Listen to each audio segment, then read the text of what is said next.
வாழ்வோம் வாழ்விப்போம். கர்மா அப்படி உங்களுக்கு சம்பந்தம் இல்லாத எந்த பொருள் வீட்டுல இருக்கிறதோ அதெல்லாம் உங்களை பாதிக்கும். நான் இதுக்கு கூட ஒரு நிகழ்வு சொல்லியிருந்தேன், ஏற்கனவே சொல்லியிருப்பேன். ஒருவர் என்கிட்ட ஒரு அம்மா வந்தது, ஒரு 6-7 வருஷத்துக்கு முன்னாடி.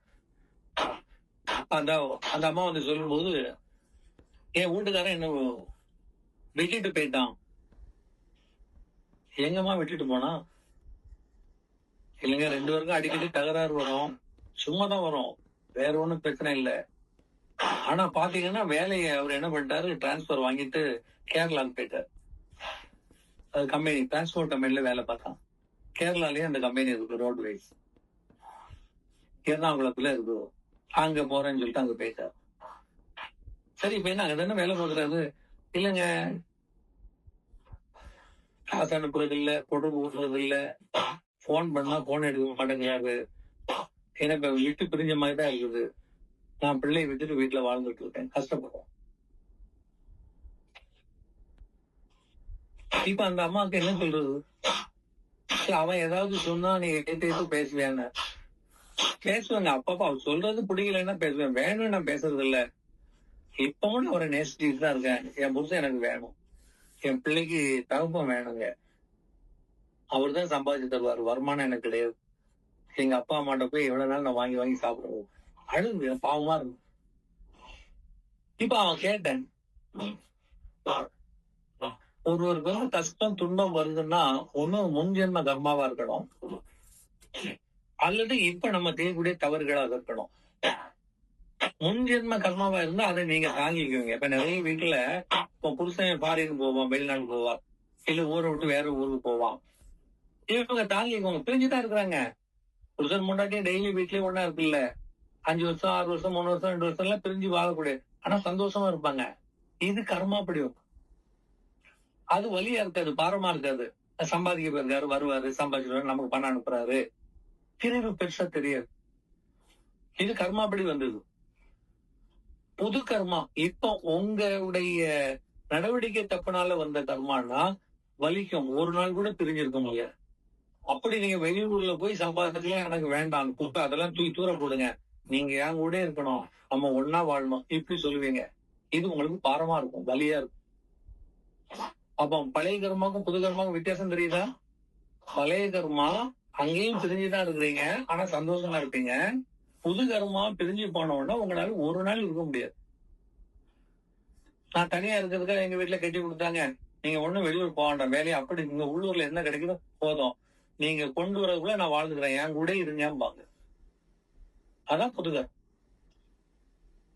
புதுகர்மா வலிக்கும். இப்ப இந்த அம்மாட்ட கேட்டேன், ஆனா இந்த பாடலாம் இது சொல்ல முடியாதுல்ல, புதுசா வந்திருக்குது இல்லையா? அதான் ஞான பாடம் தெரிஞ்சா நான் உங்களுக்கு சொல்றேன், நீங்க புரிஞ்சுக்குவீங்க, புதுசா வந்தவங்களுக்கு சொன்னா புரியாது இல்லையா? அப்ப அந்த அம்மாட்ட கேட்டேன், சரிம்மா எவ்வளவு நாள் ஆச்சுன்னு. இப்போ போய் வந்து ஒரு 1.5-2 மாசம் ஆகுட்டேன், 2 மாசம் ஆக போதும். உங்க வீட்டுல யாரெல்லாம் இருக்கிறீங்க? நான், என் பொண்ணு, எங்க பாட்டி. பாட்டினா எங்க அப்பாவுக்கு அம்மா, அம்மாவுக்கு தங்கச்சி, ஏதோ நேரடியாக இல்ல, கொஞ்சம் ஒண்ணு விட்டதுல, ஆனா பாட்டி முறை தான் வரும். எங்க பாட்டி எங்க வீட்டுல எவ்வளவு நாளா இருக்காங்க. எங்க பாட்டி வந்து 4 மாசம் ஆச்சு. எங்க பாட்டி 4 மாசமா எங்க வீட்டுல இருக்கா. புருஷன் போய் எவ்வளவு நாள் ஆச்சு? அது 2.5 மாசம் ஆகும், 3 மாசம் ஆகும். இப்ப புரிஞ்சுதா? என்ன சொல்றீங்க புரியலையே? திரும்பியும் கேக்குறேன், அது புரியுமான்னு பாக்குறதுதான். அது தெரியாது, பாடம் தெரியாது. பாட்டி வந்து எவ்வளவு நாள் ஆச்சு? பாட்டி வந்து 4 மாசம் ஆச்சு. வீட்டுக்காரன் போய் எவ்வளவு நாள் ஆச்சு? வீட்டுக்காரன் ஒரு 2-3 மாசம். புரிஞ்சுதா? எப்படி இருக்கும்? நான் ஏற்கனவே சொன்னேன், மொட்டைக்கு முழங்காலுக்கும் முடிச்சு போட்ட மாதிரி அந்த குப்பைக்கும் இவளுக்கு நோய்க்கு என்ன வந்ததுன்னா இல்லையா? இவன் பாட்டி வந்ததுக்கும் இவளுக்கு என்ன சம்பந்தம், புருஷன் போனதுக்கும் அவளுக்கு புரியாது. இப்ப நான் அவள்கிட்ட சொன்னேன், இதுக்கு முன்னாடியும் இப்படி நடந்திருக்கா? ஆமா,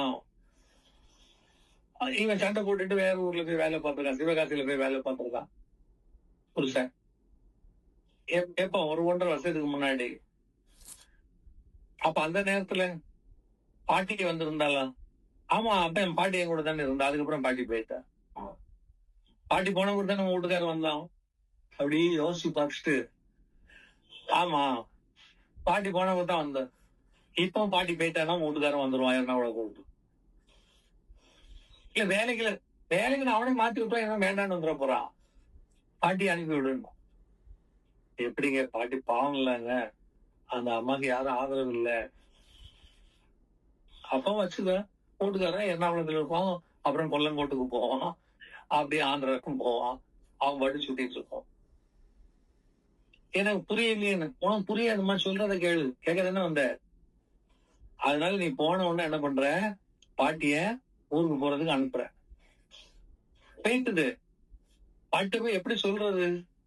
பிளான் பண்ணி எடுத்து பாட்டிட்ட இது கையில் இன்னும் கொஞ்சம் காசு கொடுத்து, பாட்டி நீங்க அங்க போயிருங்க, நான் வந்து வீட்டை காலி பண்ணிட்டு போறேன் அப்படி இப்படின்னு சொல்லி பாட்டியை கிளப்பி அனுப்பிட்டு, பாட்டி போன அடுத்த நாள் பார்த்தா நைட்ல கதவு தட்டிட்டு இருக்கான்.